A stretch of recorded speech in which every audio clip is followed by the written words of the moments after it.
Hello, हाय, welcome, नमस्ते। मेरा नाम ऋतिक और आज हम फिर से बात करेंगे एक और इम्पोर्टेंट कंसेप्ट के ऊपर। तो ये वीडियो उन स्टूडेंट्स के लिए मोस्ट इम्पोर्टेंट होने वाली है जिनके पास सब्जेक्ट है फाइनेंशियल लिटरेसी। तो चलिए शुरू करते हैं आज की वीडियो को, जहाँ पे आज हम डिस्कस करेंगे प्रॉपर्टी इंश्योरेंस क्या होता है और इसके एडवांटेज क्या होते हैं, कैसे कैसे प्रॉपर्टी इंश्योरेंस को सेल किया जाता है, उन सब के ऊपर हम इस वीडियो के अंदर बात करने वाले हैं। और इस कंप्लीट सीरीज के नोट्स भी ऑलरेडी प्रिपेयर हो चुके हैं with important question answer PDF. जिन बच्चों को नोट्स परचेज करने हैं वो इस नंबर पर जाए 9667836336 में व्हाट्सएप करके नोट्स ले सकते हैं।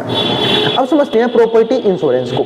जब हम बात कर रहे हैं प्रॉपर्टी इंश्योरेंस की, यानी कि जब हम अपने एसेट्स का इंश्योरेंस करवा के चलते हैं कि अगर किसी भी तरह की एसेट्स में कोई प्रॉब्लम हुई, यानी कोई भी दिक्कतें आई, तो हम उस एसेट को ठीक कर सकते हैं या फिर फाइनेंशियल लॉस को कवर कर सकते हैं अपनी इंश्योरेंस कंपनी के जरिए। जैसे फॉर एग्जांपल ज्यादातर बिजनेसमैन भी अपने बिजनेसेस का, ठीक है, अपने स्टॉक्स का, अपनी इन्वेंट्री का, अपने एसेट्स का इंश्योरेंस सिर्फ इसलिए करवाते हैं कि उन्हें फाइनेंशियल लॉस कम से कम हो। इसके लिए वो मंथली बेसिक पे या फिर हाफ ईयरली या फिर ईयरली बेसिक पे प्रीमियम भी पे करते हैं। तो देखते हैं तो प्रॉपर्टी इंश्योरेंस क्या हुआ। तो property insurance policy protects the physical goods, जहां पे हम फिजिकल गुड्स को प्रोटेक्ट करते हैं, and equipment of a business और home against losses caused by theft. अगर कोई लॉसेस थेफ्ट की वजह से हुआ है, तो मतलब मान लेते कोई एसेट चोरी हो गया, उसके लिए हमारे पास इंश्योरेंस काम आता है। फायर, आग लग गई तो उससे बच सकते हैं, एंड अदर पेरिल्स। तो इन सब केसेस में जो हम है अपने एसेट्स को बचा सकते हैं अलग अलग टाइप के, ठीक है, अनसर्टेनिटी से, अलग टाइप के प्रॉब्लम से, ताकि फाइनेंशियल लॉस हमें ना हो। It could be an all risk policy that protects against all of the risk specified in the policy document. यानी कि यहाँ पे हम जो है वो हर एक उस रिस्क से बचते हैं, ठीक है, हर एक उस डैमेज से बचते हैं जो हमें या फिर हमारे एसेट्स को क्या हो सकता है। तो उन सारे फाइनेंशियल लॉस को हम यहाँ पे कवर कर सकते हैं। तो ये बेनिफिट हो गया हमें यहाँ पे। इसके बाद क्या आता है, property insurance coverage also covers the risk of all damage. यानी जो प्रॉपर्टी इंश्योरेंस है वो कवर करता है सारे रिस्क को या फिर ऑल डैमेज को कॉज्ड बाय फायर। चाहे वो फायर की वजह से, मान लेते हैं भाई कोई प्रॉपर्टी है, स्टॉक्स है, इन्वेंट्री है, एसेट है, आग लग गई उसके अंदर, तो उससे हम कैसे बचेंगे? उससे हम बच सकते हैं कैसे?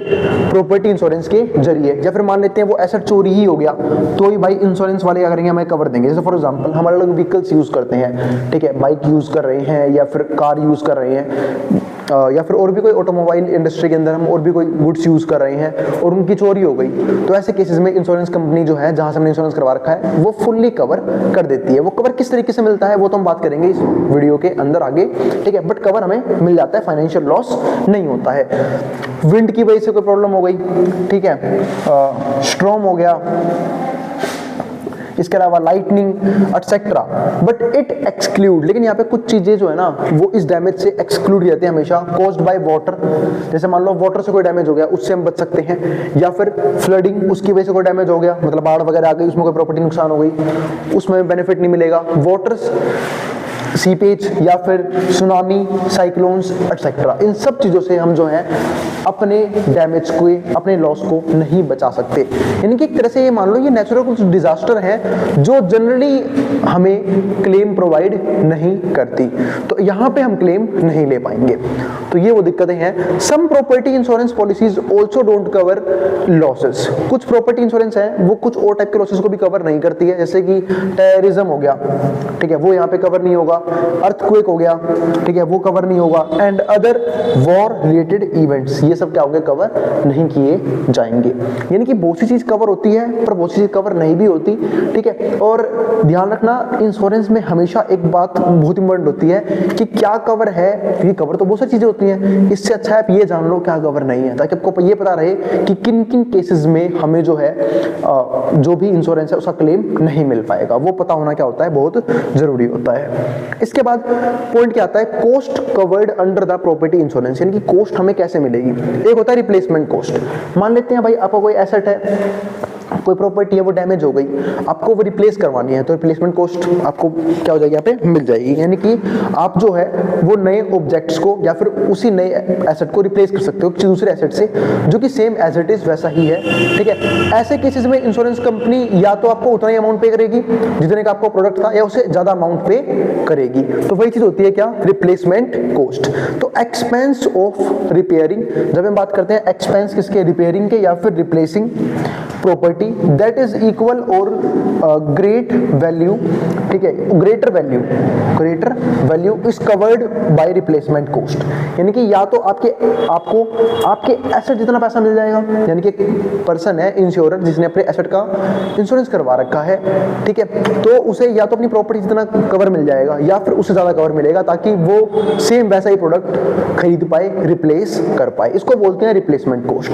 दो तरीके से पेमेंट मिलती है। दूसरी क्या होती है, एक्चुअल कैश वैल्यू, कि करंट में कैश वैल्यू क्या है। कई बार क्या होता है, लोग चीजों को एसेट्स बोलते हैं बट वो एसेट्स होती नहीं है, वो पता है क्या होता है, डेप्रिशिएटिंग एसेट्स, ठीक है। इनको लायबिलिटीज बोलते हैं जनरली हम, जैसे बाइक हो गया, कार वगैरह हो गई, ये सब वैल्यू जो है, ये सब एसेट्स ऐसे हैं जो डेप्रिशिएट होते हैं, इनकी जिनकी वैल्यू टाइम के साथ बढ़ती नहीं है बट गिरती है, ठीक है। तो ऐसे केसेस में आपको फुल वैल्यू नहीं मिलेगी, आपने जितने में खरीदा था उतनी वैल्यू नहीं मिलेगी, जो डेप्रिशिएटेड वैल्यू है ना वो आपको प्रोवाइड की जाएगी। जैसे मान लेते हैं कि जनरली व्हीकल्स पर 10% डेप्रिशिएशन लगता है, कि कोई व्हीकल अगर 10 लाख का है तो अगले साल 9 लाख का बच जाएगा, और उसे अगले साल कुछ भी होता है, जैसे मान लेते हैं आग लग गई, फायर, ठीक है, चोरी हो गया या फिर अदर कोई डैमेज आया उसके अंदर, तो आपको सिर्फ मैक्सिमम 9 लाख तक का ही क्लेम मिलेगा। यानी कि यहाँ पे डेप्रिसिएशन भी देखा जाता है। तो it signifies payment of replacement cost minus depreciation. यानी कि यहाँ पे हम क्या करते हैं, रिप्लेसमेंट कॉस्ट में से डेप्रिसिएशन को माइनस कर देते हैं to the insured. For example, if a property that is 5 years old, मान लेते हैं प्रॉपर्टी 5 साल पुरानी है, is destroyed, the insured will receive the value of 5 year old property rather than the new one. यानी कि उसे नए वन की यहाँ पे रिप्लेसमेंट कॉस्ट थोड़ी ना मिलेगी, उसे मिलेगी कि 5 साल बाद जो ओल्ड प्रॉपर्टी है उसकी वैल्यू कितनी है आज, तो आज के अकॉर्डिंग जो उसकी वैल्यू होगी उतना ही पैसा उसे इंश्योरेंस कवर जो है वो प्रोवाइड करेगा, उससे ज्यादा पैसा प्रोवाइड नहीं करेगा। तो यहाँ पे तो ये था कि रिप्लेसमेंट कॉस्ट की फॉर्म में आपको पैसा मिल रहा है कि आपको वो दूसरा ऑब्जेक्ट चाहिए तो उसका जो भी प्राइस होगा, अगर वो पहले ज्यादा होगा तो इंश्योरेंस कंपनी ज्यादा पे करेगी, अगर इक्वल होगा तो इक्वल पे करेगी। लेकिन यहाँ पे क्या है, यहाँ पे मिल रहा है एक्चुअल कैश वैल्यू, यानी कि प्रेजेंट वैल्यू क्या है उस पर्टिकुलर एसेट की। अगर वो डेप्रिशिएटिंग एसेट है तो डेप्रिशिएशन माइनस करी हुई वैल्यू आपको क्या की जाएगी, प्रोवाइड की जाएगी। जैसे मैंने एग्जांपल दिया कि 10 लाख की गाड़ी थी, सिर्फ 9 लाख ही मिलेंगे, क्यों, क्योंकि अगले साल उसकी वैल्यू सिर्फ 9 लाख रुपए बची है, ठीक है। तो ये हो गया हमारे पास सेकंड पार्ट पे कि पैसा जो है वो किस फॉर्म में मिलता है। इसके बाद प्रॉपर्टी इंश्योरेंस कितने प्रकार के होते हैं। अब पहला क्या आता है, होम ओनर्स प्रॉपर्टी।